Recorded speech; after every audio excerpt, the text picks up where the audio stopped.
നമസ്കാരം ചേട്ടാ. എമ്പുരാൻ എന്ന് പറയുന്ന ഈ ഒരു ചിത്രം റിലീസിങ്ങിന് ശേഷം വീണ്ടും ഒത്തിരി പ്രശ്നങ്ങൾക്ക് നടുവിലാണ്. അതിനുശേഷം ഈ ഒരു ചിത്രത്തിന്റെ 3 ഭാഗങ്ങൾ വൃത്തിയായിട്ട് കട്ട് ചെയ്തതിന് ശേഷം വീണ്ടും കണ്ടു എന്നാണ് അല്ലേ ചേട്ടൻ? വീണ്ടും കണ്ടു അല്ലേ?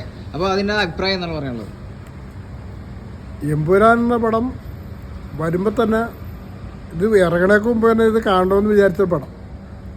അതിനൊരു കാരണമുണ്ട്. ഞാൻ പൃഥ്വിരാജ് സുകുമാരൻ്റെ സംവിധായകൻ എന്ന നിലയിൽ പൃഥ്വിരാജ് സുകുമാരൻ്റെ സംവിധാനം ഒന്ന് എന്താണെന്ന് മനസ്സിലാക്കണമായിരുന്നു.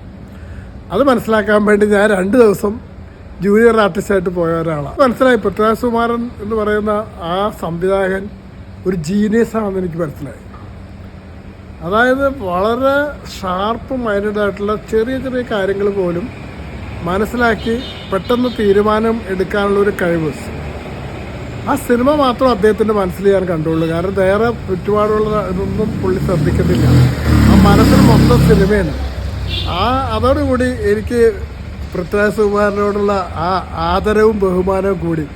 നടനെന്ന നിലയിൽ നമുക്കറിയാം അദ്ദേഹത്തിൻ്റെ ആടുജീവിതം മാത്രം അദ്ദേഹത്തിൻ്റെ കരിയർ ബെസ്റ്റാണ്. അങ്ങനെ ഒരു പടം ഇനി രണ്ടാമത് അദ്ദേഹത്തിന് ചെയ്യാൻ പറ്റില്ല.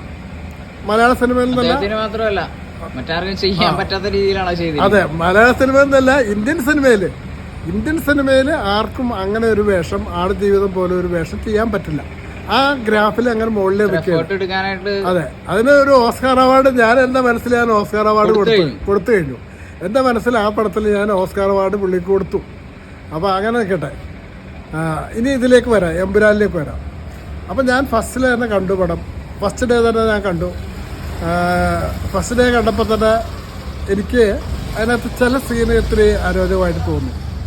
അതായത് ഒരു ഗർഭിണിയെ റേപ്പ് ചെയ്യുന്നൊരു സീനുണ്ട്.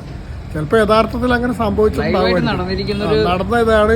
എങ്കിൽ പോലും ആ സിനിമയിൽ നമ്മൾ ഫാമിലിയായിട്ട് കാണാൻ വരുമ്പോൾ അത്രൊരു സീന് തീർച്ചയായിട്ടും അരോചകമായിട്ട് തോന്നി.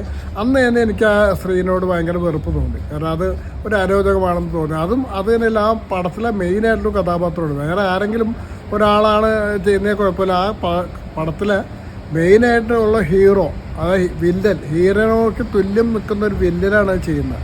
അപ്പോൾ അത് എനിക്ക് അരോചകമായിട്ട് തോന്നി.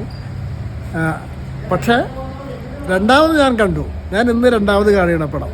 ആ പടത്തിലത്തെ ചേട്ടൻ മനസ്സിൽ പ്രതീക്ഷിച്ച കാര്യങ്ങൾ തന്നെയാണ് ഇതിലിപ്പോ കട്ട് ചെയ്തിരിക്കുന്നതാണ് ചേട്ടൻ പറയണത് അല്ലേ? അതെ, ശരിക്കും പറഞ്ഞാൽ ഞാനത് വേണ്ട എന്ന് ആ സിനിമയിൽ വേണ്ടായിരുന്നു എന്ന് എനിക്ക് തോന്നിയ സീനാണ് ശരിക്കും കട്ട് ചെയ്തേക്കുന്നത്. പിന്നെ കുറേ പേരുകളൊക്കെ മ്യൂട്ട് ചെയ്തിട്ടുണ്ട്. രണ്ടാമത് കണ്ടപ്പോഴാണ് ഈ പടം എനിക്ക് ഒന്നുകൂടി ആസ്വാദനം തോന്നി.